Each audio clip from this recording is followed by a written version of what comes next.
ছোলার ডাল দিয়ে মাশরুম দিয়ে করছি। একটু পেঁয়াজ কুচি দিলাম, টমেটো কুচি, একটু রসুন, আর ছোলার ডালটা সেদ্ধ বসিয়েছিলাম, একটু নুন, একটা কাঁচা লঙ্কা দিয়ে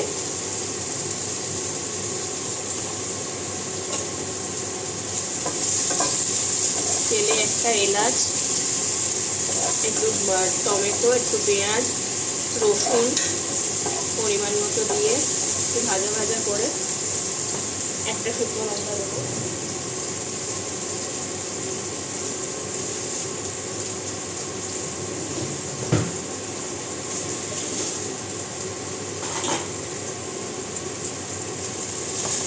মাশরুম আমরা বেশিরভাগই মাংসের মতো কষিয়ে আলু দিয়ে খাই। মাশরুমের অনেক প্রিপারেশনও আছে। এটা আজকে আমি ছোলার ডাল দিয়ে করে দেখাচ্ছি। ছোলার ডাল দিয়ে মাশরুম নিরামিষও খুব ভালো লাগে। আমি পেঁয়াজ আর টমেটো দিয়ে করছি। এটা শুধু এলাচ, দারচিনি, শুকনো লঙ্কা, তেজপাতা ফোড়নে দিয়ে নিরামিষ করলেও খুব ভালো লাগে।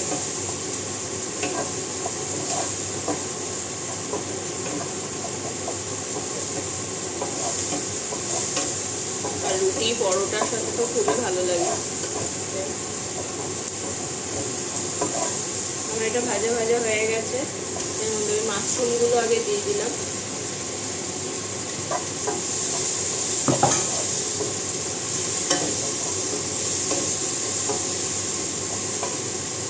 এর মধ্যে একে একে একটু নুন,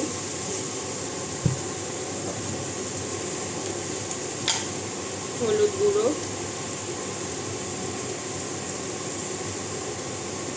আমি আদাটা দিইনি, চাইলে আদা দিতে পারেন,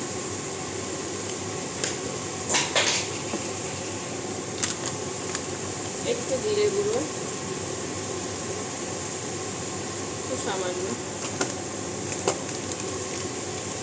ধনে গুঁড়ো, সব দিয়ে কিছুক্ষণ এটা কষাবো। মাশরুমটা আমি হালকা ভাপিয়ে নিয়েছি।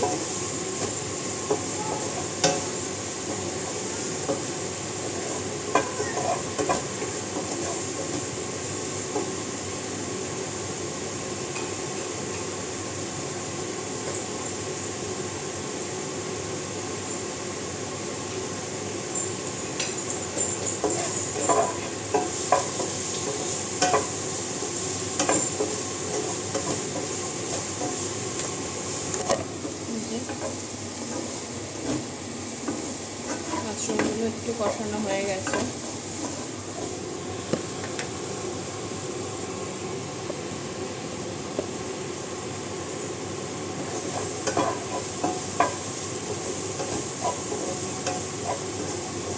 একদম সহজ, খেতেও টেস্টি। মাশরুম যারা খেতে ভালোবাসেন এটা করে খেয়ে দেখতে পারেন, ভালো লাগবে। আমরা তো মাংসের কষার মতো মাশরুম কষা তো করি। তো এটা ছোলার ডাল দিয়ে আমি পেঁয়াজ রসুন দিচ্ছি, বললাম, চাইলে নিরামিষও করা যায়।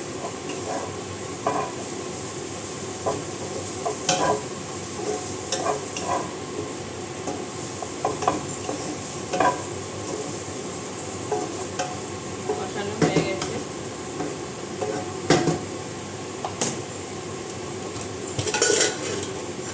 মশলার গন্ধ ছেড়ে গেছে। ছোলার ডালটা আমি সেদ্ধ করে রেখেছিলাম, এটা দিয়ে দিব।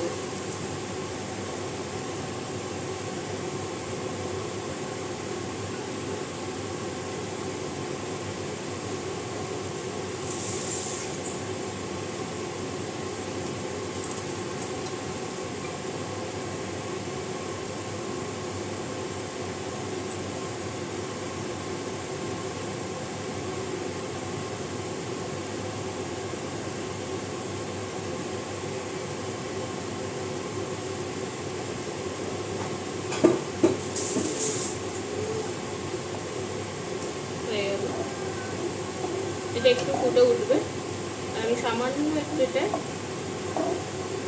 চিনি দেব।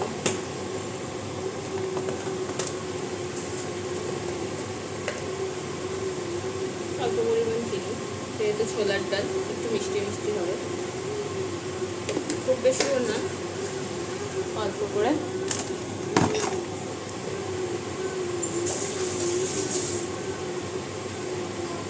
চিনি দিয়ে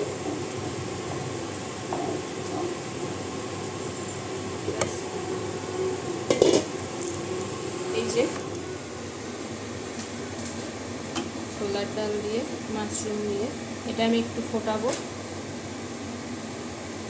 চাপা ঢাকা দিয়ে নামানোর আগে সামান্য একটু গরম মশলা গুঁড়ো দিয়ে দেবো, ব্যাস রেডি হয়ে যাবে ছোলার ডাল দিয়ে মাশরুম দিয়ে রুটি খাওয়ার, পরোটা খাওয়ার ডাল। এটা হোক, এটাই হবে, আপনাদের দেখাচ্ছি কীরকম হচ্ছে দেখতে লাস্ট পর্যন্ত। ঠিক আছে, টাটা। এই হলো আমার মাশরুম ছোলার ডাল, মাশরুম দিয়ে ছোলার ডাল। আলু মাশরুমের কষা তো আমরা খাই, ছোলার ডালে এটা করে দেখতে পারেন, ভালো খাবেন রুটি পরোটায়। আর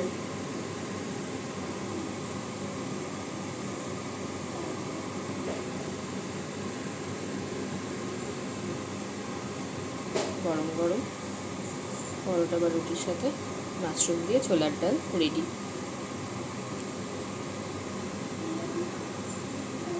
ভালো লাগলে একটা লাইক কমেন্ট করে দেবেন, আর পারলে একটু সাবস্ক্রাইব করবেন, পাশে থাকবেন। ধন্যবাদ।